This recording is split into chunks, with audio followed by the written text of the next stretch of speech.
Hello, everyone, and welcome to the show. I'm Martin Willis, your host, and we have a great show this evening for you. We have U.S. Congressman Tim Burchett, who's been a real champion for the UFO UAP legacy and the government transparency.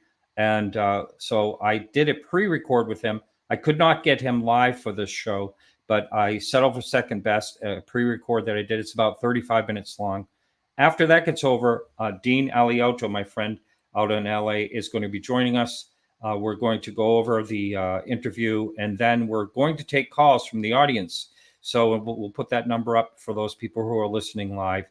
And this week, for a blog, we have a 1968 UFO landing and trace case from Gleason, Arizona. That's a well-researched case that Charles Lue did. As always, he does great work. He's coming out with a new book, by the way. I don't have the working title for that yet, but within the next month or two, I believe he's coming out with a new book. Always great stuff from Charles Lue. And speaking of trace evidence, got contacted from a friend of the show, Dave Altman, and he is looking for people. He's with an organization that he's looking for people that have had ET experience of some kind and have any type of evidence. I know that's a real tricky one. I thought of Julie Olson, who's been on this show, that had things in her driveway after an event back in the 60s or 1980s, that is. But anyway, that email address is Sanders, UFO show @gmail.com. I will put that in the show notes and down as well in the YouTube text down below. So I'm going to get started, and I'll see you after this. I will be in chat for those of you who are watching live, and I will see you after this interview. And here we go.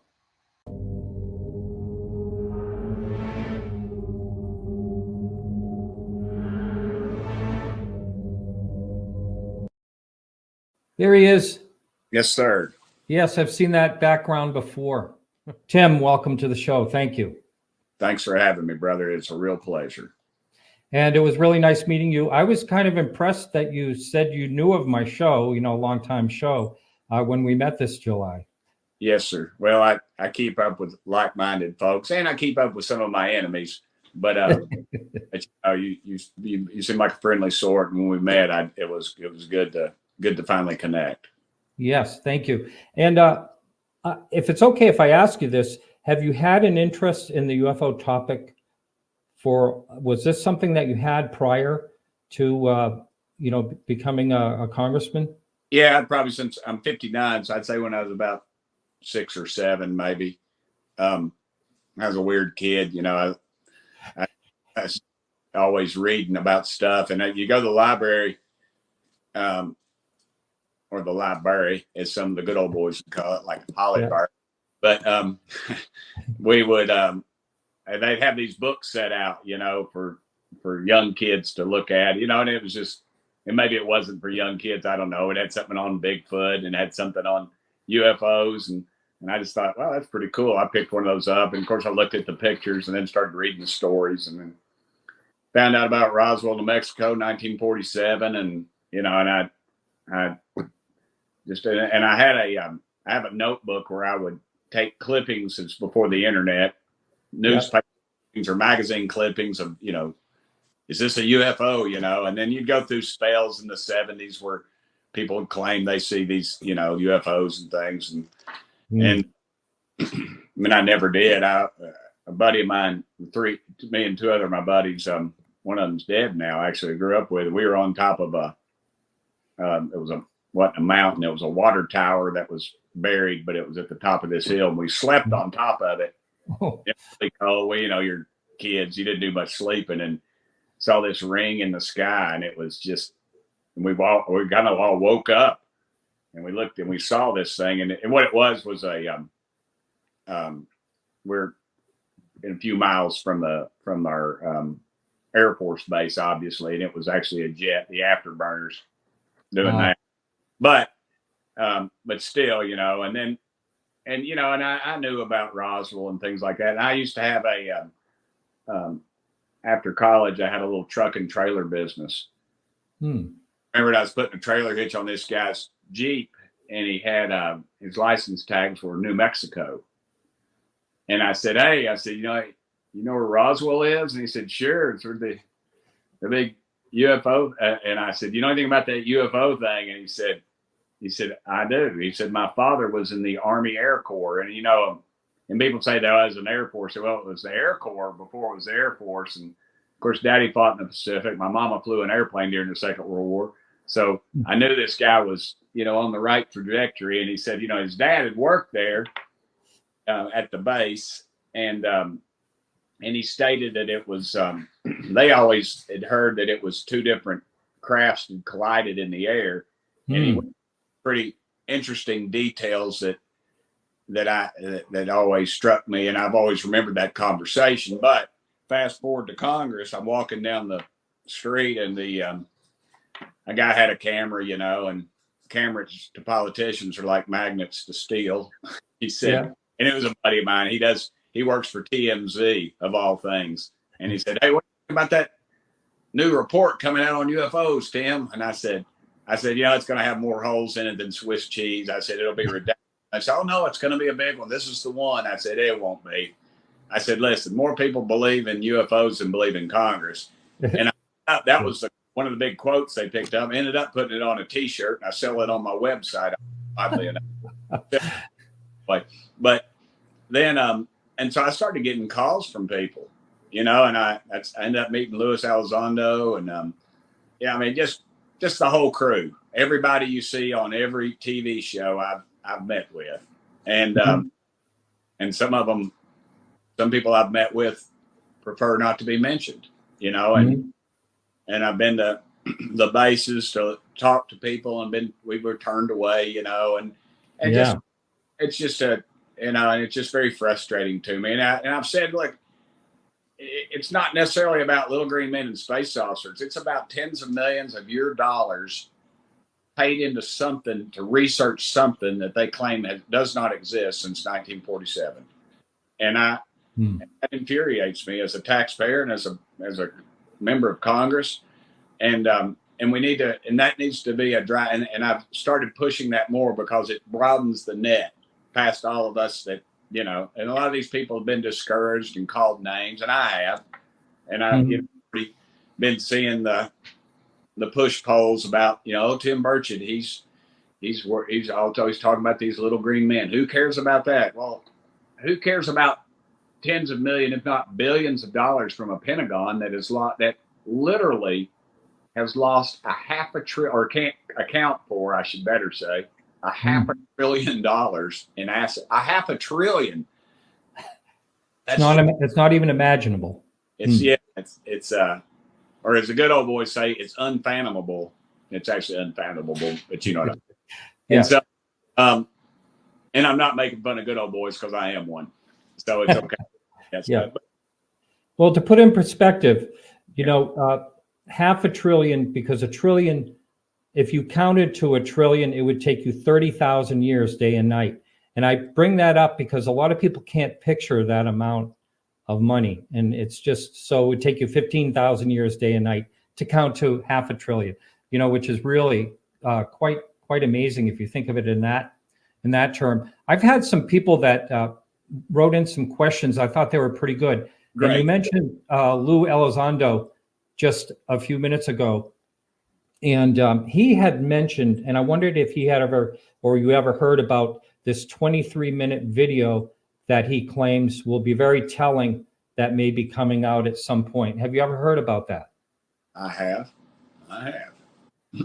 Is there anything you could say about that? Or? Well, I'll let Lou if it needs to be said. I don't want to. Okay. There's quite a few things out there that I wish, and that is one of them that I wish we could get out, because apparently it has some pretty good proof. The problem is, if you remember Gordo Cooper, one of our original, I think, Apollo astronauts, the guy's a hero. He doesn't have to brag about anything. Doesn't have to bring up anything about UFOs. Yep. But there's a video of him, and I've seen it. It's on YouTube. Yep. He talks about how a craft came in at one of the places, and the landing gear came out, and it landed, and then and I can't remember the whole story, but they videoed it, and then they called. They took it to, I think, Wright-Patt, or as they say, Wright-Patt, and then they called the next day to make sure they got it, and they said, we don't know what you're talking about. And so anything that's out there is being destroyed. And right, I wonder about that a lot of times. When Kirkpatrick says, we don't have the data and stuff like that. Well, I know I'd just like to bring up one circumstance alone, and that is the Tic Tac event.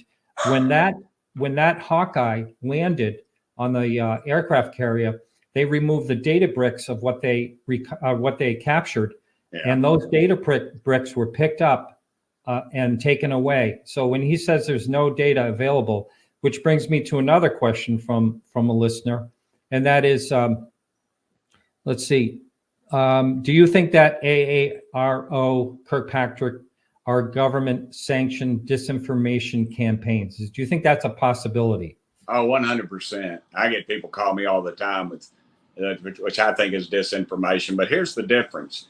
You have people that are knowingly lying, but you have people that have been told things and have shown things that are possibly false so that they will leak them to the public and leak them to people like me to discredit the whole cause. And that's, I don't go forward with stuff when I get it, because AI, unless I see it, unless I hold it in my hand, and with AI and everything else out there now, to me, it's all suspect. But I don't have to have proof about something I believe. If I have faith, it's kind of like, the scientists always try to disprove the Bible, and they say, well, Burchett, how can you believe the Bible? And, I can bring you a scientist in that can say it can prove what I think. But the reality is I live by faith. And I have faith that there's more than us out there. I go out, I do this night, and I talk about it every time. And I apologize if you heard me say this, but every night I take my dogs out to go to the bathroom. And if there's stars in the sky, I look up at them, and I just can't imagine. But the light from those stars literally left there before the time of Christ. Yeah. In God's vast universe, are we the best that He can do? And every society, every religion, I'm a Christian, not a very good one, but I read the Bible. I talk about Ezekiel saw the wheel, and first Genesis 1, God created the heavens and the earth, the heavens. And so I just I don't fear it. I answer to a little higher calling than that, but so I just I don't worry too much about all that. I just want the government to be more forthcoming with what they have. And part of the Oak Ridge National Laboratory backs up to my district. I don't live there, but I have like over 6,000 people that work there. During the Second World War, they had over 2,000 people there working on the atomic bomb, and less than 12 of those people knew what they were working on. Husbands and wives, brothers and sisters, moms and dads, grandparents, they didn't know because it was compartmentalized. And that's exactly what this thing is. And the people that knew, that had all the pieces to put together, most of them are long gone. They're dead. Right. Yeah. And I've always wondered about the generational type of situation, how that gets the whoops. You there? Tim, you there? There you go. Cut out on me. I'll say that again. Yeah, I see you. No, I've always wondered about, the generations, when the generations move on, how this gets handled through compartmentalized type situations. Yeah. I think what they, through the compartmentalization, and that is by design, and that it is handed off to private contractors who have quasi-governmental relationship to where people like me and the press and you cannot FOIA them, FOIA is freedom of information. And it's that way by design. They can put that off there. They can be analyzed in something, whether it be real or false, or something created in the lab, or something that's extraterrestrial, and they don't know it. And it's been so compartmentalized. All they're doing is analyzing something. They don't know where it came from. It's not their business. They don't care. They just want to know its properties, why it does what it does. And if you say you had a saucer or some craft, I mean, the technology is like, if I'm a motorcycle guy, so if I took an old Harley, I collect old motorcycles. I got 40s and 50s and old stuff. But say I took a brand new motorcycle back to the Mayflower. You know, they come over here and they find them a Harley Sportster on the beach. I mean, it's just going to be a bright, shiny object. They're not going to know how to make gasoline. They might get it started, but it'd be very rarely they could fix it. Very rare that they could drive it for sure. They wouldn't know how to put air in the tires. I mean, they're not even carbureted anymore. They don't even have screwdrivers. You know, they wouldn't have. And so you fast forward to something that's light years away or now there's the talk of this interdimensional stuff, and I don't get all that. I can tell you one quick story. Kind of bondish, but I was told that by some folks in DC that some folks wanted to meet with me, and I said, well, great. Tell them to call Denise and set it up. I'll meet them here, whatever, at the office. And they said, no, they don't want to come up here. And I said, okay. They said they'd rather come to your house if you could do that. And I said, well, okay, I'll be home on Saturday. They walk in, and I was 3 or 4 of them. I can't even remember now, but they said, can we hook up to your television? And they hook up to my television, and they're showing me stuff that's just not, you know, and they're talking to me about stuff that it's so out of my league, you know. I mean, it took me 6 years to get out of UT undergrad. Okay. So physics, interdimensional, that kind of thing, to me is, and planetary systems that are light years away and just all this stuff to me is out there. And I mean, I dig it. I'm not knocking it because I don't understand it. But ultimately, my goal is just get to the bottom of what the government knows and get it to the people. Yeah, I agree about that 100%. Now, I wondered if you had heard, I guess today, Representative Andy Ogles said that he feels positive that there's going to be a select committee on UAP. Have you heard or have you discussed that? Sure. Yeah, Andy's out of Middle Tennessee. He and I discussed that. So, yeah, there's talk of that, and I hope if they do it, I'm put on it. But I wouldn't be a bit surprised if I get canned on this thing because they've, I was it was a Saturday, and it's funny. A buddy of mine who's actually a judge, a friend of mine, we grew up together, and he was at the house, and I got a call from somebody, and I'll go unmentioned, but they were high up in the Trump administration. And they said, hey, man, you've really, and I'll paraphrase, I can't remember exactly, but he said, it went on something like, you've really kicked the hornet's nest at the Pentagon. And he said, you need to get some bodies around you. Wow. And I said, I'm in Tennessee. I don't know. You know, we take things a little different down here, dude. But and I realize I've kicked the hornet's nest, and the big boys are coming after me, and they're coming after me in this election, and they'll do everything they can to discredit me because really all Washington is a portfolio over people. It's just about, they don't care as long as these missile defense companies are putting out this high-tech stuff in their stock portfolio. It's not natural for somebody to make 30 or 40% year in and year out. And everybody always talks about Pelosi. She's not even halfway up the scale, dude. I mean, there's people making 200% and 300% off their investments. You know, there's just, or 2%, excuse me. So, it's a vicious thing. But I hope a lot more congressmen, and the reason they're getting involved in it is because their constituents are calling. Because 60+%, and that's why NASA and I'm sure the FBI and everybody else is going to come to Pentagon, of course, is going to come to us for more funding. And it's just about funding. It's not about doing what's right. Just show me what you got. Show me what you got. Yeah. Quit trying to keep it with the elite uniparty of Democrats and Republicans that just, pat us on the head and tell us just to trust them. I'm tired of that. I don't trust them. And they're selling us out. Wow. Now, I want to tell you that the person that has written me these questions, one of them is very interesting. I don't know if you're aware of this at all, but there has been some Wikipedia editing to discredit people like David Grush, Ross Coldhart, George Knapp, and they're blocking the edits to put back in what should be in there. And there seems to be some bolstering of people like Mick West and something, people along those lines. I wondered if you had heard anything about this Wikipedia. Yeah, as far as I could throw the dome off the Capitol. Yeah, I put a bunch of lies on there about me. Somebody said, "You see," and somebody will read something on my resume, and I'm like, "Where the heck did you get that? What is that?" I had to go take your time. Oh, it's on Wikipedia. Like that's it's like Abraham Lincoln said. Abraham Lincoln said he didn't believe half the stuff that was written on the internet about him. So I'm with that. Yeah, that's right. And let's see, the Luna, Representative Luna, Anna Paulina Luna, very nice. Yeah. I was in the room there and saw her talk. I really like what she said. But, she was quoted after that classified briefing on Friday the 12th.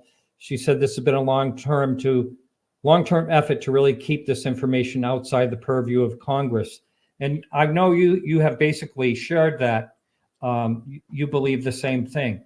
And do you think that there will be, I'm going to tie this in with, do you think there's going to be firsthand whistleblowers that'll actually come out at some point? If they live long enough. Yeah, that's pretty scary. A lot of people are talking about that. A lot of people are talking about the possibility of that. When I was kicking the proverbial hornet's nest, I always say I am not suicidal and I don't go near cliffs. So, so if something happens, yeah. Now, getting back to Sean Kirkpatrick, one of the things, he went on this op-ed or an opinion piece that he had, and he basically said, things like this is all, secondhand witnesses, third-hand witnesses, rehashing, getting everyone all excited about nothing. But what he doesn't explain is that I personally know a first-hand witness that spoke to them for 4.5 hours.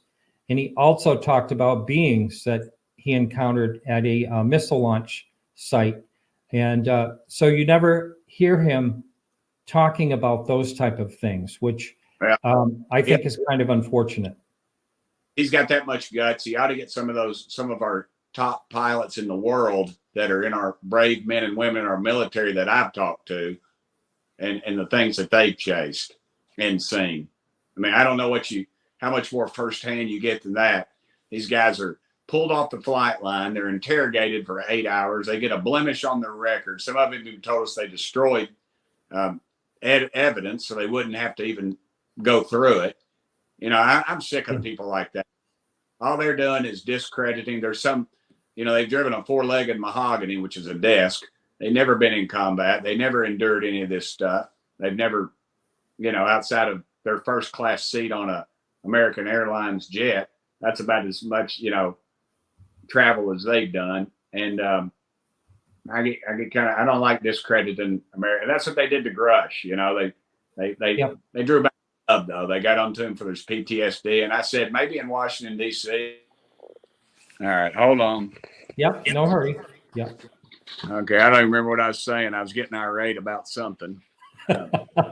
Well, firsthand military, they basically ruined them. So that brought me to where I would like to, I'll just interject. I don't know if you've ever heard of someone that had on my show. He's only talked about it 2 times. He was Lance Corporal Jonathan Weygandt. And this is an artist rendition, but he was a firsthand witness to this craft that he was basically had his military career ruined over, which he was in Peru at Operation Laser Strike in 1997. They thought it was a friendly fire downing.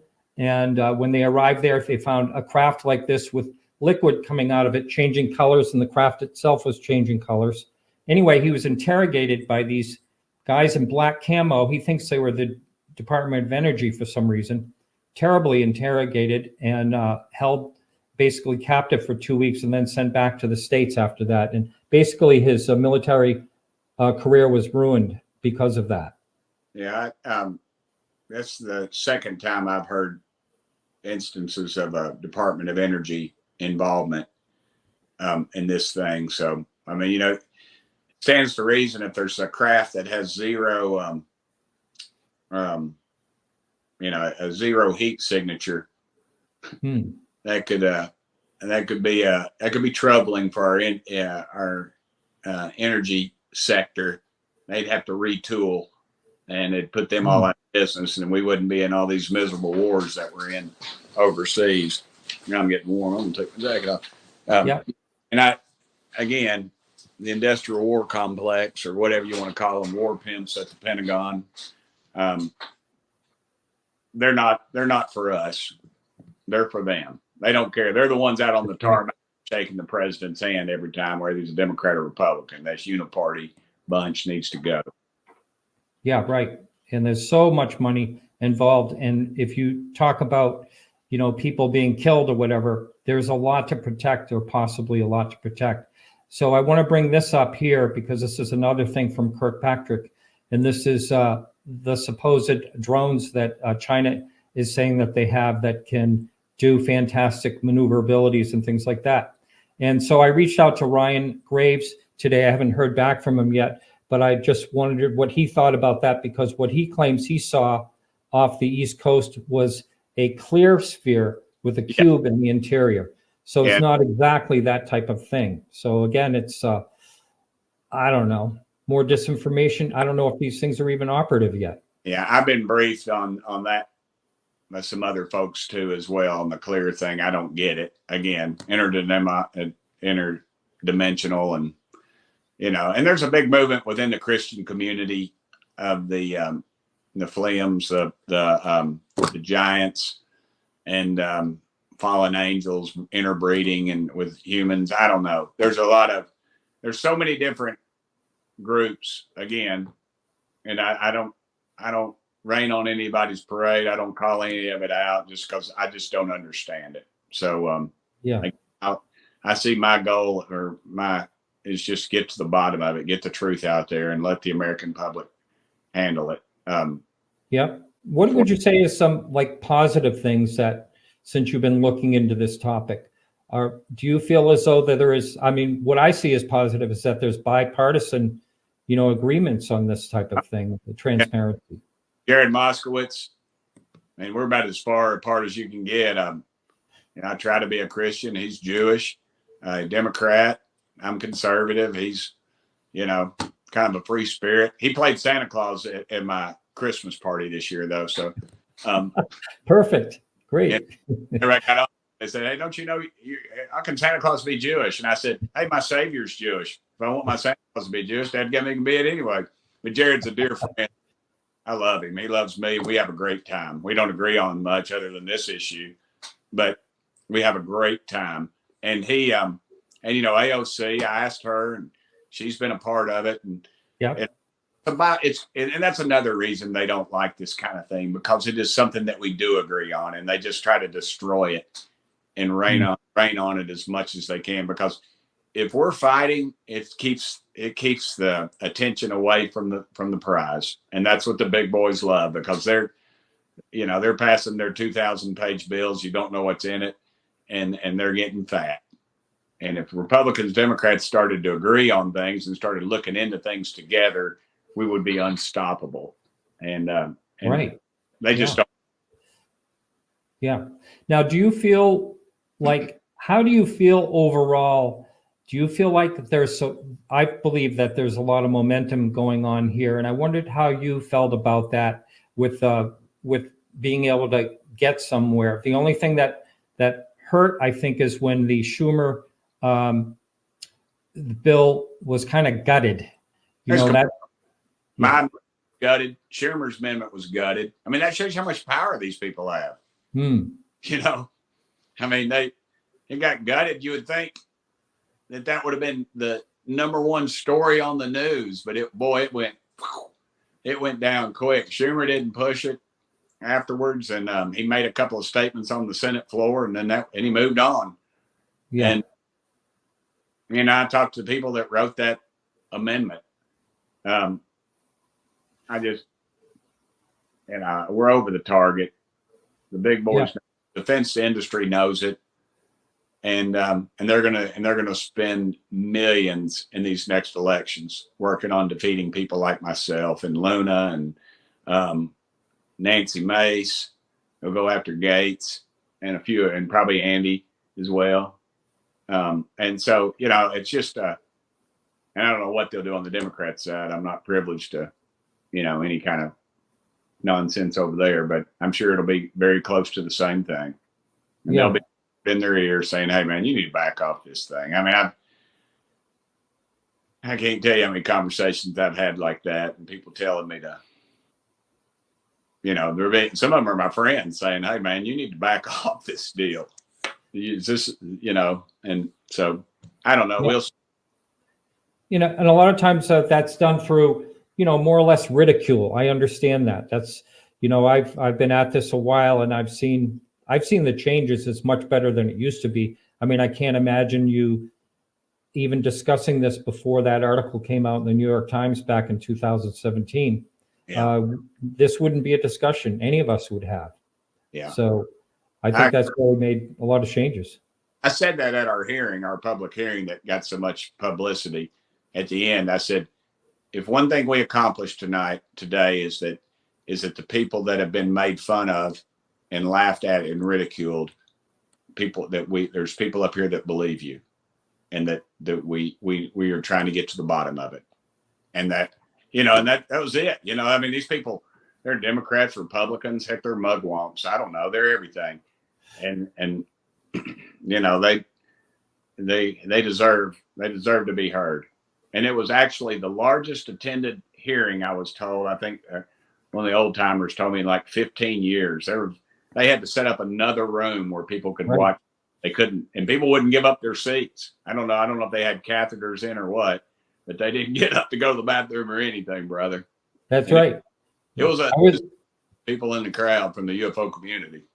I was the second to last person in the door, and the only reason I got in is because I called some people out that cut in front of us, and luckily it scared them off. And second to last person in, and boy, that was historic. And I couldn't believe the people in the hallways. You know, from what I understand, there was over 1,000 people showed up. So you can't tell me there's not some interest in this. Yeah, I had to be at Fox News at about 4:30 to do a 5 o'clock show, and I was coming out the door, and there were people outside, and they right. That's when I met you. Yeah. Yeah. And they knew who I was, and it was encouraging, but I hope we gave them a little bit of hope.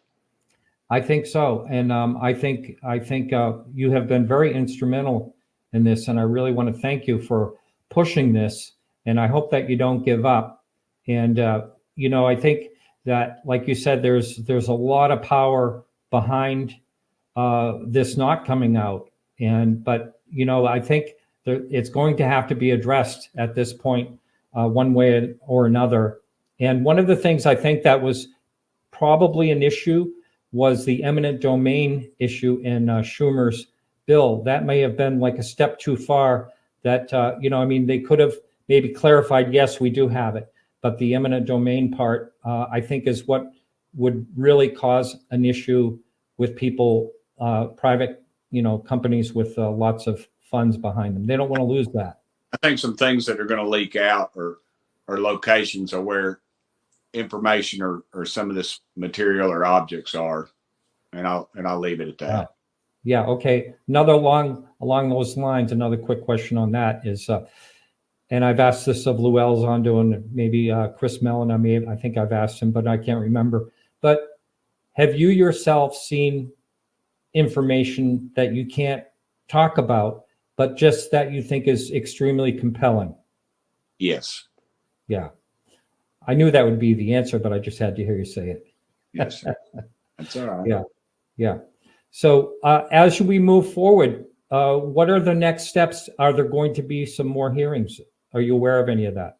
Yeah, we of course we had the double secret one in the skiff, and some things that's going to help us formulate, and that helped.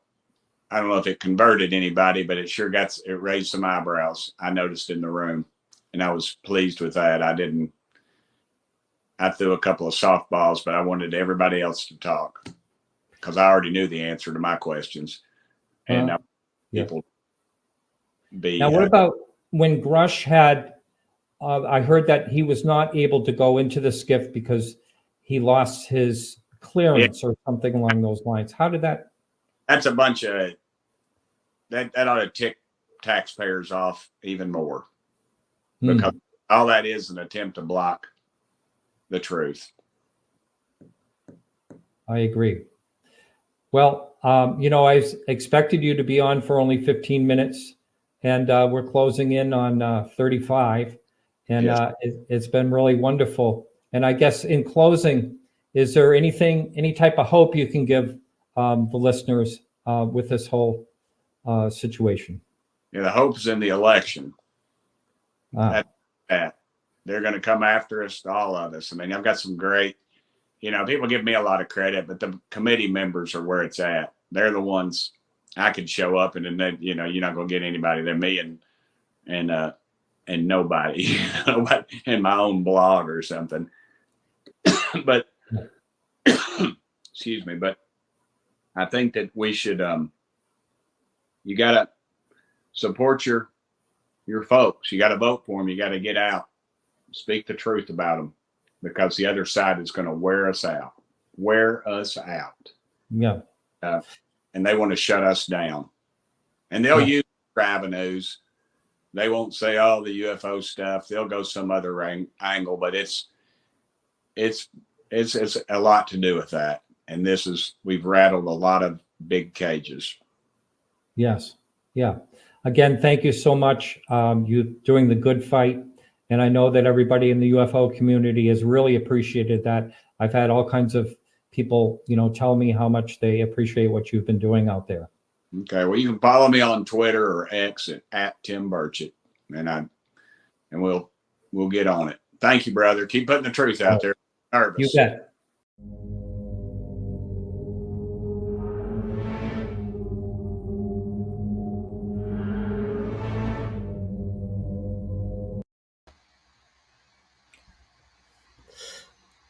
Hey, thank you everyone for watching that. I am back, and I have Dean Alioto from the West Coast. Dean, welcome.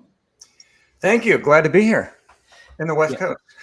Yeah, so we watched that pre-record.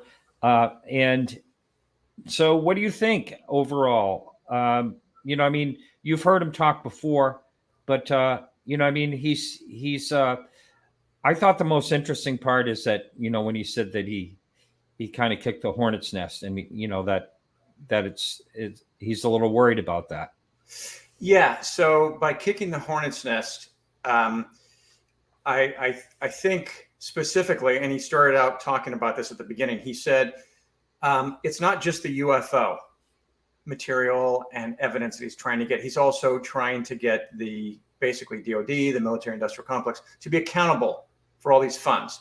Yeah. That's the bigger hornet's nest than UFO artifacts, etc. It doesn't seem that way, but it is. I mean, this is an organization, a company, if you will, to a degree, that has, budgetary needs that continue on. And yes, there's mystery around that. And some of it is mystery that should be with regards to, generate new technology and defensive technology. But to the extent that it is, the math has never mathed out, if you will. Yeah. I mean, just the fact that he mentioned that there could be up to $500 billion of missing funds, in general over the years, that is just absolutely crazy. And, they can't, when they talk about $500 screwdrivers and stuff like that, this is money that goes, it just plain disappears, Yeah. And I started counting, and to what the number was. And I realized that it was going to be 15,000 years before I finished counting. So I gave up. Yeah. I got hungry. I had a sandwich. Yeah. How many years did you get? Oh, I got like maybe 5 dog years. Not too bad. Yeah. So yeah, I think I really think he's a character, and really enjoyed him, and it was great to see him when I was in Washington D.C. And so there's someone that keeps talking about the data bricks. So I'd like to bring up exactly what I know about them. And it's been such a, I don't know, 2 or 3 years since I interviewed the person that handled those bricks from the Hawkeye that landed on the Nimitz. And basically what happened, that if I remember, I may get a little bit of this wrong, but it's mostly going to be clear. So they captured these Tic Tacs, a number of them up above, the operations of the training mission.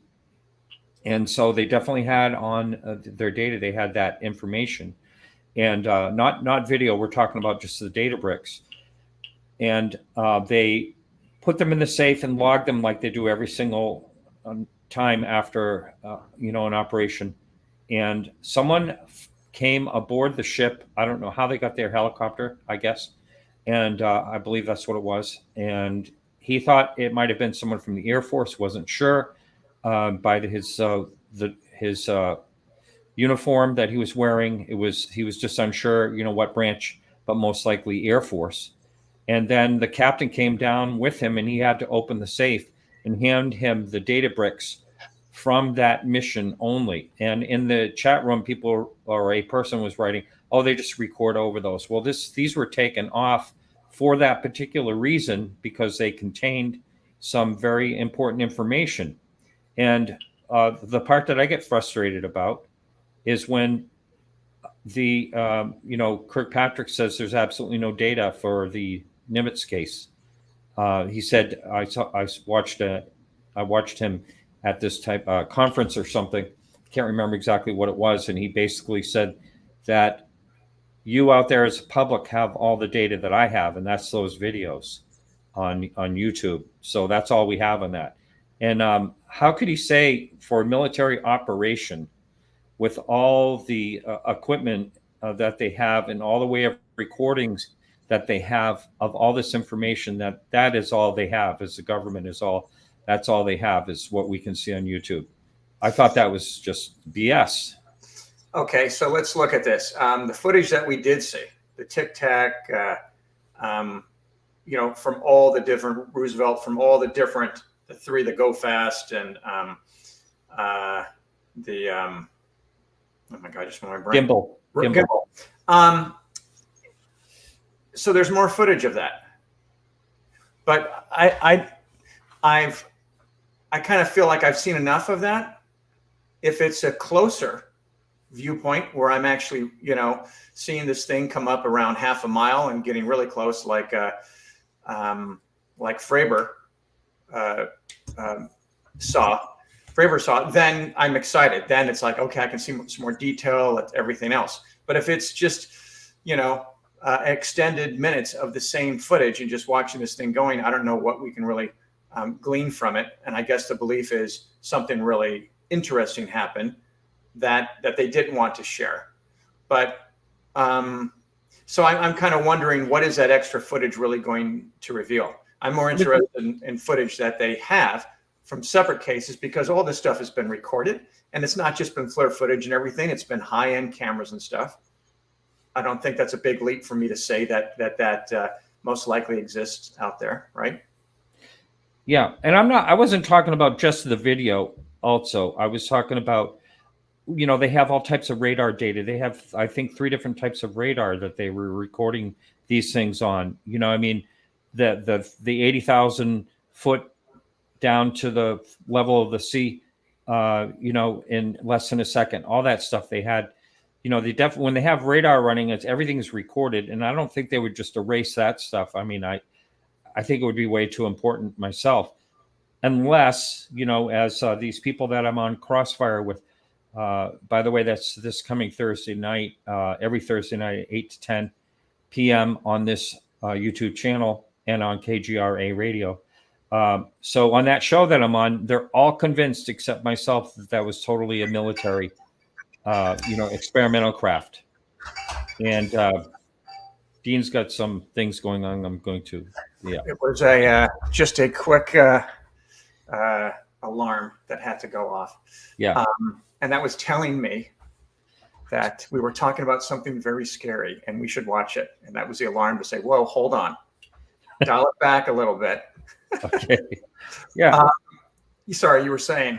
Yeah, I mean, they have all these different ways of recording things, and I just don't think that they would get rid of something like that unless it was a military operation that they knew about, and so it didn't matter. And that's what everyone on Crossfire, UAP Crossfire, that are doing Thursday nights, all those guys that are on that channel, on that show with me in particular, they all believe it was one of ours. That the Tic Tac was one of ours, and I just totally disagree with that. Yeah, here's the problem that I have with that is these crafts, the design of them, the performance of them have been described for decades. Yes. Yeah. So just stop hitting that drum, because it's a flat note and it makes no sense when you compare the history of reports. So I don't even entertain that anymore. I'm just like, yeah, well, we look at the stealth bomber. It was about 20 years for that to come out. Okay. And it was a pretty big leap, 20 years. And as soon as we created it, we started using it. Why would we create technology that could go in and take out Osama bin Laden, as an example, and not have to have two of these Black Hawk helicopters that had pretty awesome technology themselves? It doesn't make sense. And so to have them fly, again, I guess we have to unpack this and rewind this again, to have them go and, excuse my crudity, dick with a bunch of Top Gun pilots in their airspace. All it takes is someone, getting confused and going into the ocean, into the splash, and that's it. For what? Just to see, can they handle this? No, you can pull these people aside confidently and say, hey, let's do a little scrimmage here. We've got this new technology. And we don't have to tell you if anything's in it or not, but we're so far away from this technology. And it's not like we're, 10 years away, or 25. I think we're pretty far away. I mean, because again, it's also the crafts that are being seen underwater.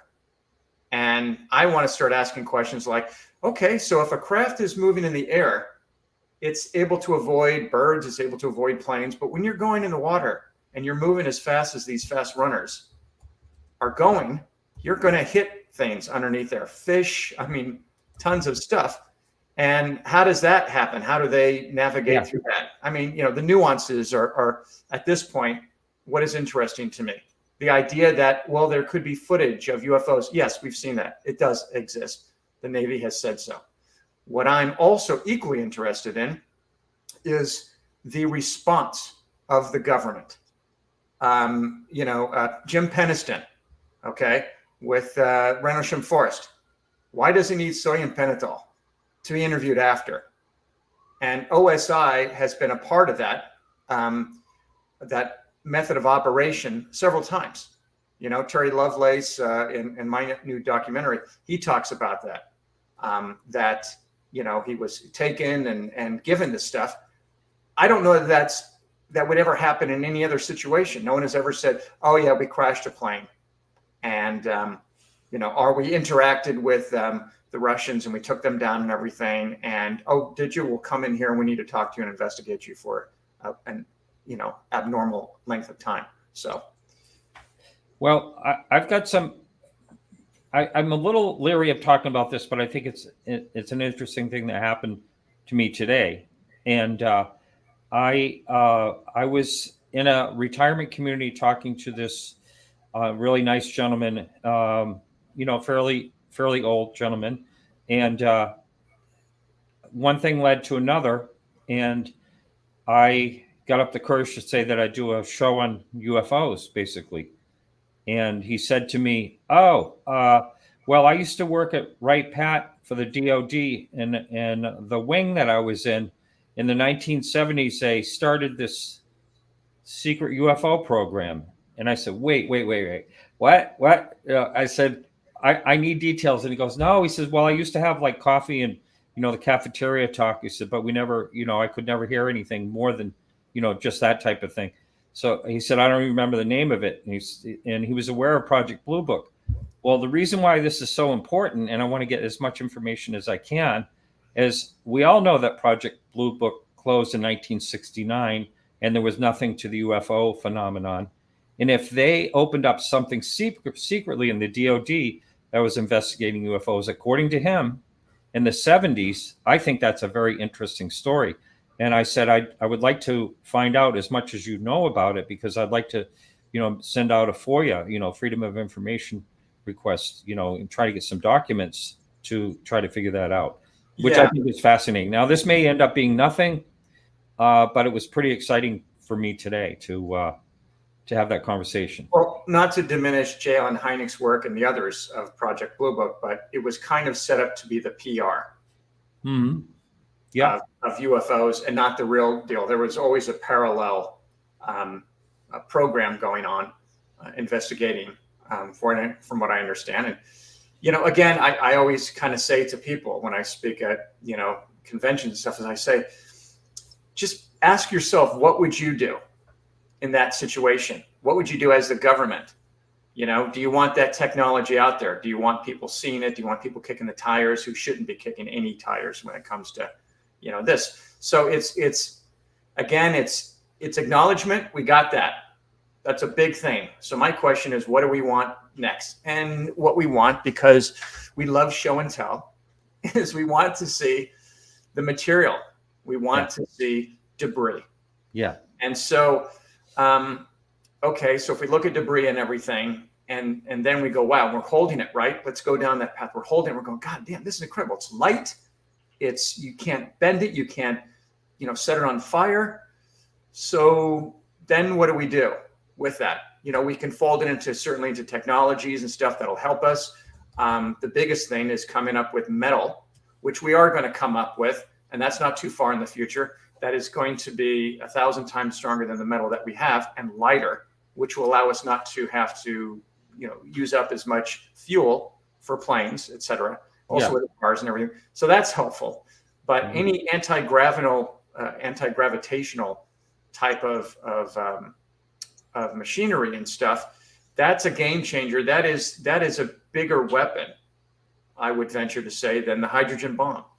And so who does that go to? What are we going to see? It's, so I keep going, again, let's walk down that hallway, for medical reasons and stuff. Yes, I would love to have any technology that would be able to cure cancer, et cetera, and the suffering that we have. But when it comes to really high end stuff that can be weaponized, because we weaponize everything, especially this country. Yeah. We're not going to get that. That's never going to happen. And so it ends up being people like you and others who have seen it and had their own encounters, and also the experiencers. And so it's kind of like disclosure is given to those that they deem not worthy, but they have, their reasons for. So yeah, that was a tangent. But it was. And you know what? We are out of time. Can you believe we never even had time for call-ins? But yeah. But I want to thank you all for watching the interview with Burchett tonight. And thank you, Dean, for coming in. And we'll have to have you back again soon. You're always such a great friend of the show and help me out. But anyway, I love you, man. And we'll see you soon. Love you too. Thank you for doing awesome work. All right. Take care. All right, everyone. We'll be back next week with none other than Dave Foley and Tom Wheeler. So it should be a great show next week. With the Tom and Dave, as they call themselves. So thank you all, and we'll see you next week. And remember to keep your eyes to the sky.